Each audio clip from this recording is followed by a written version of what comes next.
Welcome மக்களே. வணக்கம் to our channel the night watchman noise years. So already நாங்கள் record பண்ணிட்டோம் இந்த வீடியோ. ஃப்ராங்காக சொல்ல போனோம்னா சிஎஸ்கே வெர்சஸ் கேகேஆர் பற்றி நாங்கள் ரெக்கார்ட் பண்ணிட்டோம். பட் அகெயின் அதை வந்து டெலீட் பண்ணிட்டு ஸ்கெடியூல்லாம் பண்ணிட்டு அப்லோட் பண்ணுறதுக்கு டெலீட் பண்ணிட்டு திரும்ப we are re recording this preview video. ஏன்னா அது ரீசன் உங்க எல்லாத்துக்குமே தெரிஞ்சிருக்கும். தி கேப்டன் தல MSD is back for CSK. So இந்த பர்டிகுலர் நியூஸ் இருக்கும்போது வேற எதங்க நாங்க போடுறேன். ஸோ தலை வந்து திரும்ப கேப்டன் பண்றாரு. அன்பார்ச்சுனேட்லி ருத்ராஜுக்கு வந்து ஒரு எல்போ ஃப்ராக்சர். ஸோ அது எந்த லெவல் சீரியஸா எந்த லெவல் ஆஃப் இதெல்லாம் தெரில. பட் அன்பார்ச்சுனேட்லி அவரால் இந்த டோர்னமெண்ட்ல ஆட முடியாதுன்னு சொல்லி கிளம்பின்னு சொல்லிட்டாரு. So the young wicket keeper, the uncapped young wicket keeper will be take charge of this particular team this IPL tournament. அதனால அதோட அந்த பர்டிகுலர் நியூஸோட நாம இந்த ப்ரிவியூக்கு புதுசா நாங்க இந்த இந்த பர்டிகுலர் ப்ரிவியூ ரெக்கார்ட் பண்றோம். So first I will start with Maddy. சொல்றான் அப்படி பேசிட்டோம், என்னென்ன பேச எனக்கு அதான் தெரியும். இப்ப நீ சொல்லு, தலோட கேப்டன்சி கொடுத்துக்காங்க, திரும்ப எப்படி போகும் என்னன்னு திரும்ப பேசலாம் அதை. Okay okay. ஸோ பேசிக்கா எம்எஸோட கேப்டன்சி வந்து பேக் ஆனது டீமுக்கு ஃபார்ச்சூன் ஃபேவர்ஸ். ஏன்னா இந்த மாதிரி ஒரு குரூஷியல் சீரீஸ்ல வந்து வந்திருக்கு. என்னன்னா இதுக்கு முன்னாடி 2022 ஜடேஜா வந்து எனக்கு வேணாம், நான் மென்டல் பிரேக் மாதிரி போச்சு. பட் இது அப்படி இல்லை. உண்மையிலேயே வந்து ருத்ராஜுக்கு வந்து இன்ஜுரி நடந்திருக்கு. டீம் வந்து கோயிங் ஃபார்வர்ட் ஒரு புது கேப்டனோ யங் கேப்டனா தான் இருக்கும். பட் என்ன சிஎஸ்கே மிஸ்டேக் பண்ணிட்டாங்கன்னா, ஒரு இன்னொரு கேப்டனை கண்டுபிடிக்க முடியாது. சிஎஸ்கேட டிஎன்ஏ படி ஃபாரின் ஓவர்சீஸ் கேப்டன் கிடையவே கிடையாது, இந்தியன் தான். ஸோ அந்த மாதிரி ஒரு இந்தியன் பொட்டன்ஷியல் இருக்க பிளேயரை கண்டுபிடிக்க முடியல. ஏன்னா மெகா ஆக்ஷன்றதுனால அவங்களால பெருசா இது பண்ண முடியல. ருத்ராஜ் மட்டுமே வச்சிருக்காங்கன்னு சொல்லிட்டு. இப்போ எம்எஸ் தோனி எவ்வளவு கேப்டனா வந்தது எவ்வளவு சந்தோஷமா இருக்கோ, அதே மாதிரி ஈக்குவலான ஒருத்தர் ருத்ராஜோட பேட்டரா இல்லாம இருக்கானே அப்படின்னு சொல்லிட்டு. ஏன்னா ருத்ராஜ் தான் உனக்கு வந்து பேங்க் அந்த ஸ்கோர் எடுக்கிறதுல என்ன. நம்ம வின் பண்ண 2 சீசன்லயும் ருத்ராஜ் வந்து அவ்வளவு ஸ்கோர் பண்ணியிருக்கான். சேசிங்ல வீக்குன்னாலும் ஓப்பனிங்ல அவ்வளவு ரன் அடிச்சிருக்கான். 2500+ ரன் அடிக்கிறது அவ்வளவு ஈஸி கிடையாது லாஸ்ட் 4 இயர்ஸ்ல. அது வந்து பயங்கரமா மிஸ் ஆகும். பவுலிங் ரொட்டேஷன் தோனி நல்லா பண்ணிடுவான். பட் ருத்ராஜோட பேட்டரை எப்படி ரீப்ளேஸ் பண்ண போறாங்கன்றது ஒரு கொஸ்டின் மார்க். ஸோ உடனே தோனி வந்துட்டா மொத்தமா வந்து பிக்ஸ் பண்ணி மாத்திடுவான் அப்படி கிடையாது. கிரிக்கெட் வந்து டீம் கேம். தோனி வந்து அந்த பிரெயின் சூஸ் பண்ணி he can win you matches at future knocks. But அடிக்கிற ஆள் வேணும்ல. ஆல்ரெடி நம்ம பேட்டர்ல 3/4 பேர் ஒண்ணுமே அடிக்கிறது கிடையாது. விஜய் சங்கரும் தோனி மட்டும் தான் ஓரளவுக்கு நல்லா ஆடி இருக்காங்க சொல்ல போனா. சோ உனக்கு யார் வந்து ஃபார்ச்சூன் ஃபேவர் பண்ண போறா? நான் பழைய வீடியோலயும் சொல்லிட்டு இருந்தேன், ஏதாவது ஒரு ஸ்பார்க் அடிச்சு ஒரு ஆள் உள்ள வந்து பர்ஃபார்ம் பண்ணும் அப்படின்னா ராகுல் திருப்பதின்னு. இப்ப நேச்சுரலா அது நடக்குது. ஆன் ஆப்ஷன்ஸ் ஆஃப் இவன் எனக்கு தெரிஞ்சு சிஎஸ்கே டிஎன்ஏ படி புதுசா யாரும் ட்ரை பண்ண மாட்டாங்க. ராகுல் திருப்பதி மறுபடியும் நீ பேக் பண்ணி நீ வந்து ஆடுன்னு தான் சொல்லுவாங்க. ஸோ அந்த ஃபார்ச்சூன் ஃபேவர் ஏதாவது பார்க்கும். But Ruturaj will be mist in this tournament. But அவன் டக் அவுட்ல இருப்பான்னு சொல்லியிருக்கான் டீமோட இதுல. ஏன்னா அவனும் வந்து எல்போல இன்ஜுரி ஆகிட்டு ஆடிட்டு அவனும் ஏர்லி ஸ்டேஜ் ஆஃப் கரியர்ல இந்தியனுக்குள்ள பெரிய இன்ஜுரிக்குள்ள போயிட்டா திருப்பி கஷ்டம் இல்ல. ஸோ இது வந்து சில பேர் வந்து ருத்ராஜை கழட்டி விட்டாங்க, ருத்ராஜ் வந்து திருப்பி ரிலீஸ் பண்றாங்க அப்பெல்லாம் சொல்றாங்க. அதெல்லாம் கிடையவே கிடையாது. ருத்ராஜ் நெக்ஸ்ட் சீசன் வந்து கேப்டன் பண்ண போறான். அவன் ஆப்ஷன்ஸ் ஆஃப் ருத்ராஜ் வேற யாரும் கிடையாது. நீ அஸ்வின் கிட்டயோ இதுக்கிட்டே கொடுக்க முடியாது. ஸோ எம்எஸ் இருக்கப்போ வந்து ஓகே எம்எஸ் கேப்டன் பண்ணிக்கலாம்னு கொடுக்குறாங்க. ஜஸ்ட் ஒரு ரீப்ளேஸ்மெண்ட் தான். அதுக்குள்ள வந்து நம்ம எம்பையரை உடைக்கிறதுனே ஒருத்தர் கிளம்புறாங்க. ஓகே இவங்க வந்து அந்த பிளாக் மார்க்கெட் காமெடி போயிட்டு தான் இருக்கு. அது என்னமோ உண்மைதானே வச்சுக்கோ, அதை நம்ம வந்து சொல்ல முடியாது. வாங்குறவங்க இருக்கிறது விற்கிறவங்க எடுத்துட்டாங்க. அது என்னென்ன யார் சொல்லியும் நடக்கல, நம்ம சொல்லியும் நடக்க போகுது.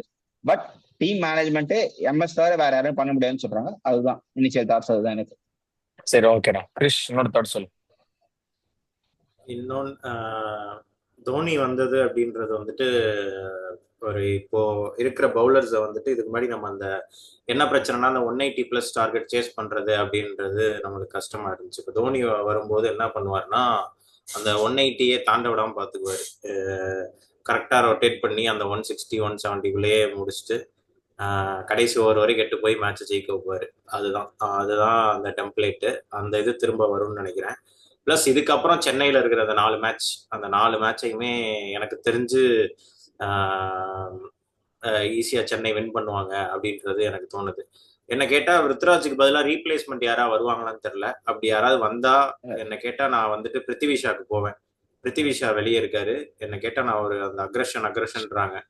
பிருத்திவிஷாவை நான் எடுத்து கொண்டு வந்து திப்பாத்தி ஓகே ஒருவேளை ரீப்ளேஸ்மெண்ட்டுக்கு போனால் பிருத்திவிஷா கூப்பிட்டு வந்து அட்ரானி பாட்டுக்கன்னு சொல்லிட்டு பிருத்திவிஷாவை கொண்டு வருவேன். அது ஒரு ஆப்ஷன் இருக்கு ரீப்ளேஸ்மெண்ட். ஏன்னா 7 மேட்சுக்கு அப்புறம் தான் ரீப்ளேஸ்மெண்ட் கொண்டு வர முடியாதுன்னு நினைக்கிறேன். இப்போ கொண்டு வரலாம்னு நினைக்கிறேன் இல்ல இல்ல ரீப்ளேஸ்மெண்ட். கொண்டு வரலாம் இப்ப அப்ப கொண்டு வரலாம். இன்ஜுரிக்குன்னு கொண்டு வரலாம்டா, இன்ஜுரிக்கு கொண்டு வரலாம். அவன் தான் இல்லடா, அதுதான் ஏன்னா எனக்கு அபிஷியல் அதான் ஸ்டேட்மெண்ட் கொடுத்துட்டாங்க ரூல்ட் அவுட்னு, அப்ப கொண்டு வரலாம். அதுதான் அப்ப கொண்டு என்ன வரலாம். கேட்டா பெர்ஃபெக்ட் ஆப்ஷன் இந்தியன் ஆப்ஷன் பிருத்திவி ஷா. அதனால பிருத்திவி ஷாவை நான் கொண்டு வருவேன்.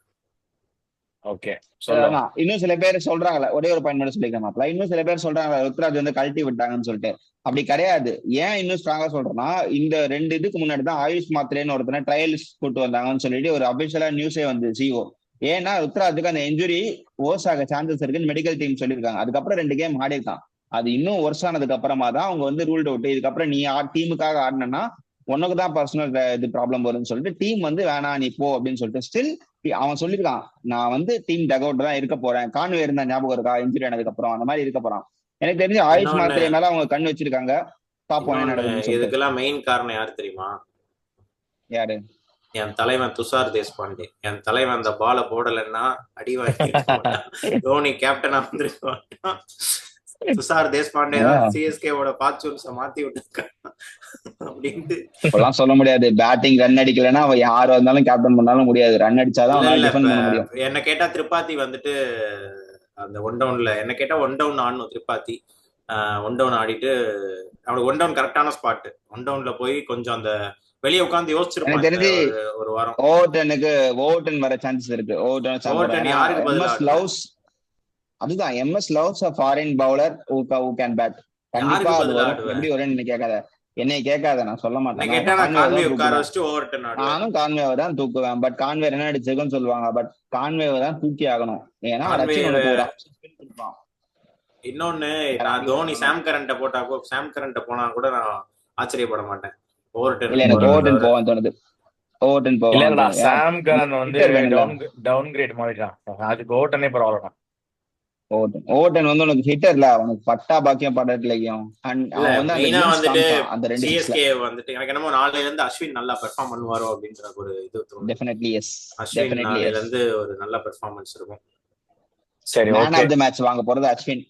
ஓபன் ஸ்டேட்மெண்ட் சொல்றேன்.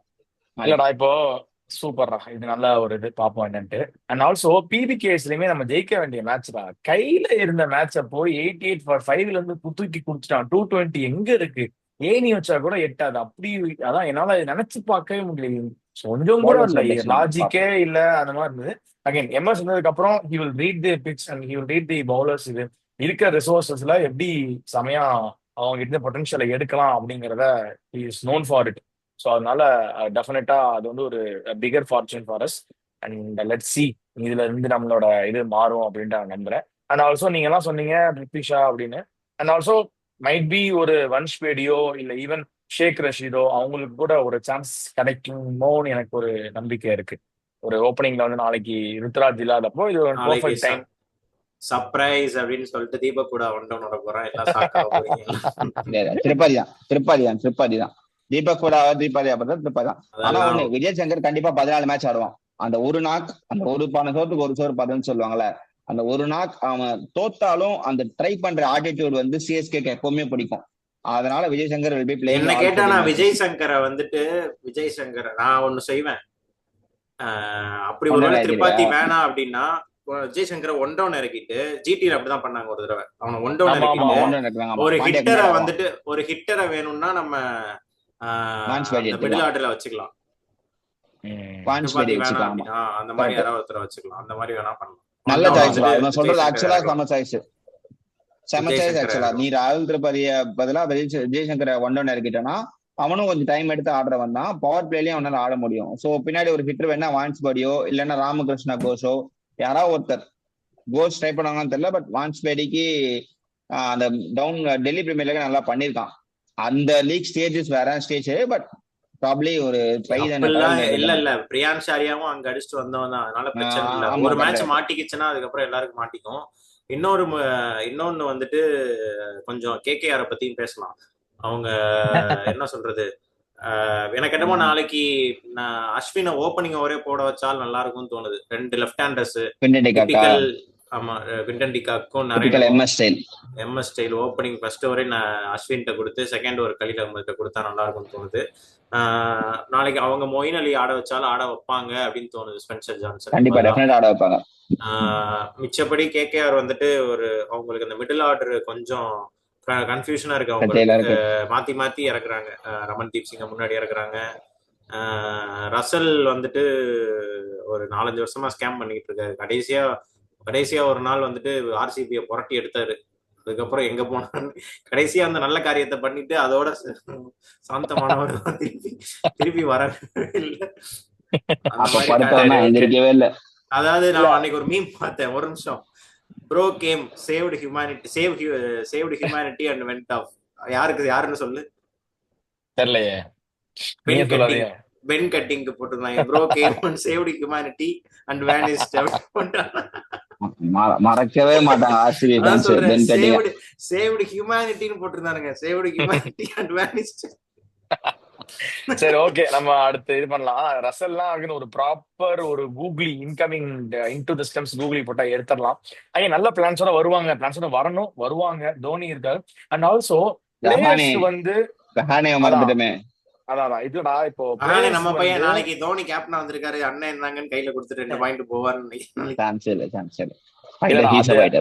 இல்ல, அகைன் ஜோக்ஸ் அபார்ட், இப்ப தோனி என்னன்னா மத்த பிளேயர்ஸ்க்கே கொஞ்சம் கான்பிடன்ஸ் கிடைக்கும் நான் நம்புறேன். இப்ப விஜய் சங்கர் அன்னைக்கு ஆடும் போதும் ஒரு மாதிரி ஐயோ போதுண்டா, எனக்கு இது ஏதோ பிக் ஸ்டேஜ், நான் தான் நாட் சூட் ஃபார் இட், எனக்கு நான் போயிடுறேன் அப்படிங்கிற ஒரு இதுல கொஞ்சம் ஏதாவது பயந்து ஐயோ என்னடா அப்படிங்கிற மாதிரி இருந்தது. ஸோ இப்ப வந்ததுக்கு அப்புறம் even they are more even ஒரு யுனைட்டா ஆடுவாங்க, கொஞ்சம் கான்பிடென்ட்டோட ஆடுவாங்க. We can turn the table around அப்படிங்கிற ஒரு இதோட வருவாங்க அப்படிங்கிற எனக்கு நம்பிக்கை இருக்கு. ஸோ அதுதான். அண்ட் ஆல்சோ கேகேஆர் பத்தி சொன்னோம்னா அகைன் நல்லா தான் போயிட்டு இருக்கு. பட் ஓப்பனிங்ல ஒரு 2-3 விக்கெட் குவிக்கா எடுத்தோம்னா அவங்க மிடில் ஆர்டர்ல நம்ம சீக்கிரமா எக்ஸ்போஸ் பண்ணிடலாம். அதுக்கப்புறம் நம்ம ஸ்பின் ட்ரியோஸை வச்சு மேக்ஸிமைஸ் பண்ணி இது பண்ணிடுவாங்க. அதுதான் நல்ல டெம்ப்ளேட்டா இருக்கும் ஃபாலோ பண்ணா. அண்ட் ஆல்சோ அவங்களுக்கு ஃபாஸ்ட் பவுலிங் அந்த அளவுக்கு த்ரெட்டா இல்லை. அந்த இவர் மட்டும்தான் வைபவ் ஆடான மட்டும் ஒரு மாதிரி இன்கமிங் போட்டே இருப்பான். அவனை மட்டும் கொஞ்சம் நெகேட் பண்ணி ஆட்டோம்னா அண்ட் ஹர்ஷித் ராணா அப்படி இப்படின்னு ஸ்பின் கொஞ்சம் உள்ள வருவாங்கன்னு நினைக்கிறேன். அதை டேக்கிள் பண்றதுக்கு அங்கதான் Shivam Dube will be a crucial part. ஏன்னா ஸ்பின் பேஷர் அந்த நரேனும் சரி, வருண் சங்கரோட டீமே நீ நல்லா பாத்தீங்கன்னா சொல்லாதடா, ஸ்பின் பேக்கர் சொல்லாதடா. அப்படி சொல்லித்தான்டா அவனை 1.5 வருஷம் முன்னாடி படுக்க வச்சாங்க. அப்ப படுத்த அந்த அப்படியே இருக்கான். இல்லடா, இப்ப நான் என்ன சொல்றேன்னா இப்போ அடிக்கிறான். நீ எல்லா மேட்சும் பாரு, ஒரு 2 சிக்ஸ் வந்து பண்ண முடியும். அவ்வளவுதான். நீ ஸ்கோரை பாரு. நான் ஒரே முடிச்சிடறேன். நீ ஸ்கோர்ல நீ ஃபர்ஸ்ட் பேட்டிங் பண்ற அவனுக்கு கொடுத்தீங்கன்னா அவன் ஒரு ஓவர் 6 அடிப்பான், அடுத்த ஸ்ட்ரைக் ரொட்டேட் பண்ணுவான், அடுத்த ஓவர் அடிப்பான். அந்த மாதிரி நீ அவனை உள்ள இறக்கும் போது 45 பால் 120 ரன், இல்ல 55 பால் 130 ரன், இந்த மாதிரி இருக்கும்போது நீ அவனை ரொட்டேட்டா பண்ண முடியும். ஸ்பின் போட்டா நான் சான்ஸ் தான் எடுப்பான். ஏன்னா அந்த ஓவர் நீ மேக்ஸிமைஸ் பண்ணாதான் ஒரு 20 ஓவர் ரன் 25 ஓவர் ரன் அந்த மாதிரி நீ மேக்ஸிமைஸ் பண்ணாதான் கொஞ்சம் நீ ரெக்கார்ட் கம்மி பண்ண முடியும். சோ நீ அவனை பெருசா இந்த மேக்ஸிமைசேஷன் 2023-24 பண்ணிட்டு இருந்தான். ஆனா எல்லா பாலுமே வெளியே போச்சு.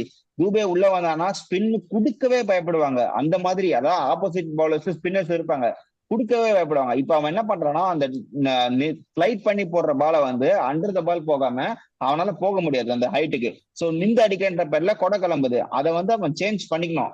டெக்னிக்கலா I can't explain because I am not a professional batter. அவ்வளவுதான் நம்ம எக்ஸ்பிளைன் பண்ண தெரியாது ஆங்கிலேஷ் மாதிரிலாம். சோ ஒரு நம்ம பாக்குற பெர்ஸ்பெக்டிவ்ல சொல்றேன், 2023 அண்ட் மிட் ஆஃப் 2024 சீசன் வரைக்கும் அவன் வந்தாலே ஸ்பின்னர்ஸ் போட மாட்டாங்க. இது எழுதப்படாத விதி மாதிரி இருக்கும். தூபே இனிமே ஸ்பின்னர்ஸ் கிடையாதுன்ற மாதிரிதான் இருந்தது.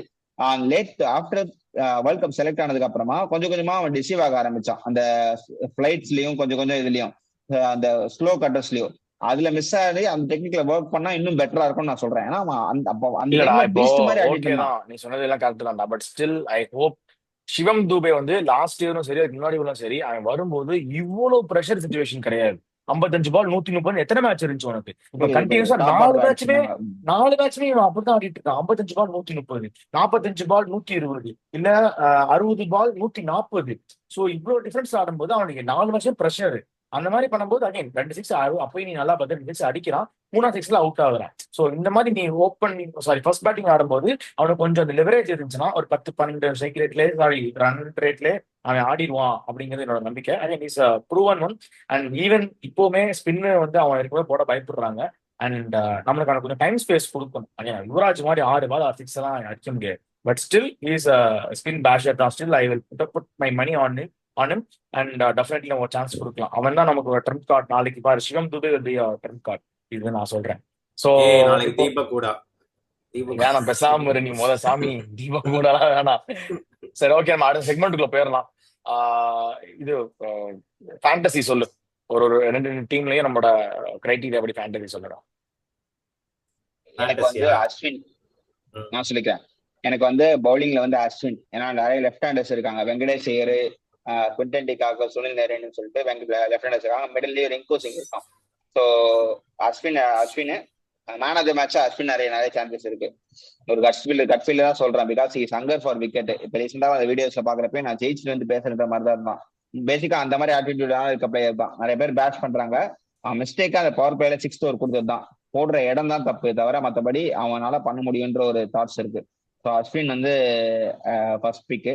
பேட்டர்ல வந்து அல் கோ ஃபார் இது ரச்சின் ரவீந்திரா. அவனும் போன வாட்டி மிஸ் பண்ணிட்டமேன்ற ஒரு ஹங்கர்ல தான் இருந்தான். ஸோ ரச்சின் ரவீந்திரா அந்த அஸ்வின். இந்த பக்கம் வந்து மொயின் அலி, அதுக்கப்புறம் வந்து அஜிங்கியா ரஹானே. ஓகே, கிருஷ்ணி சொல்றான். நூர் அகமது. நல்ல பிக். பேட்டிங்ல வந்துட்டு சிவம் துபே நல்ல பிக். பிளஸ் அங்க அந்த சைடு வந்துட்டு சுனில் நரேன், பிளஸ் இன்னொரு பேட்ஸ்மேன் வந்துட்டு வெங்கடேஷ் ஐயர். ஓகே, ஸோ என்னோட பிக் வந்து அஜிங்கியா ரஹானே. இந்த கிரவுண்ட் பழக்கப்பட்ட கிரவுண்டு. எடுத்துட்டியா? ஓகே. அப்போ ரகுவன்ஷி அவனை கொஞ்சம் ப்ரொமோட் பண்ணுவான்னு நினைக்கிறேன். ஒரு நல்ல சான்ஸ் இருக்கும். அண்ட் வருண் சக்கரவர்த்தி. ஸோ கொஞ்சம் லாங் பவுண்டரிஸ் நல்லா இருக்கும். சிஎஸ்கேன்னு பார்த்தீங்கன்னா I will put my money on Vijay Shankar. So இயர்லியா வருவான், கொஞ்சம் ரன்ஸ் அடிப்பான், பாயிண்ட்ஸ் கிடைக்கும் அதனால. அண்ட் பவுலிங்னு பார்த்தீங்கன்னா Khaleel Ahmed. So early on swing இருக்கும். டெஃபினட்டா he will swing the ball and he will get the wickets. அதனால I'll put my money on Khaleel Ahmed. Okay, win predictability போங்க. மதன் நீ சொல்லு. எனக்கு வந்து 50-50 தான் ஃபுல்லா மைண்ட் இருக்கு. இப்ப தோனி கேப்டன் ஆனதுனால அந்த டிஃபென்ஸ் தயவுசெய்து ஃபர்ஸ்ட் பேட்டிங் ஆடணும் சிஎஸ்கே. ஏன்னா ஃபர்ஸ்ட் பேட்டிங் ஆடினா அந்த கொஞ்சம் ஈஸியா டிஃபெண்ட் பண்ண முடியும் தோனியால இந்த பவுலிங்கை வச்சுட்டு. இல்லைனாலும் சேசிங்லயும் பண்ணிடலாம்னு வச்சுக்கோ. ஸோ 51-49 தோனி வந்ததுனால ஒரு ஸ்லைட் அட்வான்டேஜ். அந்த பவுலர்ஸை கண்ட்ரோல் பண்ற அந்த வித் இருக்குன்றதுனால 51 for CSK, 49 for KKR. Okay, கிருஷ்ணி சொல்றான் 60-40 சிஎஸ்கே. ஓகே, நான் லாஸ்ட் இப்போ இந்த நடக்கிற லாஸ்ட் நான் ரெக்கார்ட் பண்ண வீடியோவில் நான் வந்து 55-45 டெல்லிக்கு எட்ஜ் கொடுத்துருந்தேன். பட் இப்போ தோனி வந்ததுனால அகைன் பெரிய இதெல்லாம் இருக்கு. தோனி ஒரு கேப்டன்சி சேஞ்ச், மற்றபடி பிளேயர்ஸ் அந்த ரேட்டிங் நம்மளோட கிரைட்டீரியா சேமா தான் இருக்கு. அதை கன்சிடர் பண்ணும்போது ஐ வில் பி கிவிங் 53-47. 53 நான் கேகேஆருக்கு கொடுக்குறேன்.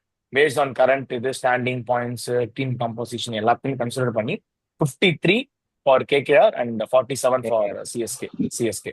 அதுதான் என்னோடது. So super. நம்ம டாஸ் இது எல்லாமே பேசிட்டோம். ஸோ இது நல்ல ஒரு எக்ஸைட்டிங் கான்டெஸ்டா இருக்கும். அண்ட் இங்க ஒரு ஃபார்ச்சூன் ஃபேவர்ஸ் த பிரேவ்னு சொல்லுவாங்க. அதே மாதிரி ஒரு பர்டிகுலர் டேபிள் வந்து ஒரு திருப்பி போடுற ஒரு மேட்ச் இங்க இருந்து நமக்கு ஒரு ஸ்பார்க் எடுத்துட்டு நம்ம இந்த பர்டிகுலர் எல்லாருமே அவ்வளவுதான் ஐபிஎல் 2025 முடிஞ்சிச்சு, சாமிக்கு விட்டுட்டோம், அடுத்த இது பார்க்கலாம் அப்படின்னு சொல்றாங்க. ஸ்டில் வி ஹாவ் அந்த ஒரு percentage of hope still we do have. So தோனியே வந்திருக்காரு அந்த ஒரு புது எனர்ஜியோட. Still we can fight off again 7க்கு 7 or 6க்கு 6 அவுட் ஆஃப் ஒரு டீமே நிறைய பேர் ஜெயிக்கிறாங்க. ஸோ நமக்கு இன்னும் 9 அவுட் ஆஃப் 9 மேட்சஸ் இருக்கு. ஸோ அதுல இன்னும் 7 ஜெயிச்சா போதும். அண்ட் அகைன் 9ங்கிறது லாங் ரன். பட் ஸ்டில் இன்னைக்கு 1 by 1 ஒரு மேட்சா நம்ம பார்த்துட்டு still we can able to progress தான் ஆசைப்படுறேன். நான் என்னோட ப்ராபபிலிட்டி தோத்து சிஎஸ்கே ஜெயிக்கணும் தான் நம்ம எல்லாருமே ஆசைப்படுறோம். Let's hope for the win. நாளைக்கு இதே டைம்ல நம்ம வந்து சிஎஸ்கே அண்ட் கேகேஆர் மேட்சோட ரிவ்யூ பத்தி பேசலாம். So until then, I'm just signing off from the trios, Maddie, Krish, and Vijay. Thank you and bye-bye.